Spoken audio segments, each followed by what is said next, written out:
સુરતના ઓલપાડ તાલુકામાં થયેલી હત્યાનો ભેદ ઉકેલાયો છે। ઓલપાડના સાયણ વિસ્તારમાં સગીર યુવકની હત્યા થઈ હતી।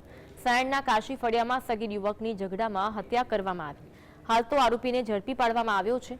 આરોપીનું નામ વિજય વસાવા છે અને ભરૂચ જિલ્લાના વાલિયા તાલુકાના ડેસર ગામનો વતની છે।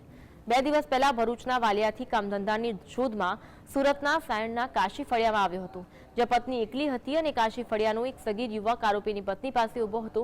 તે દરમિયાન આરોપી વિજય વસાવા આવીને ઝઘડો કર્યો। પહેલા બોલાચાલી અને પછી આરોપી અને સગીર વચ્ચે મારામારી થતા આરોપી યુવકે નજીકમાં પડેલા તીક્ષ્ણ હથિયારથી સગીર યુવકના ગળાના ભાગે મારી દેતા સગીર યુવક લોહી લુહાણ હાલતમાં કાશી ફળિયામાં ભાગ્યો।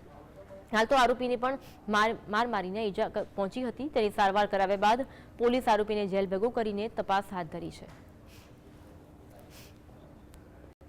જે મારામારી થવાથી આ વિજયભાઈ કનાભાઈ વસાવાએ ઘરમાં પડેલ ચાકુ લઈ અને આ સગીર વ્યક્તિના ગળાના ભાગે ઘા મારી દીધેલ। જે ગળામાં ઈજા થતાં આ સગીર વ્યક્તિ ભાગી અને 2-3 ઘર નજીક તેના ઘરે પહોંચેલ। ત્યાં તેના બંને ભાઈઓ તેને હોસ્પિટલ લઈ ગયેલ, જ્યાં હોસ્પિટલથી તેને સિવિલમાં રિફર કરેલ, જ્યાં એમ્બ્યુલન્સમાં ડૉક્ટરે તેને મરણ જાહેર કરેલ।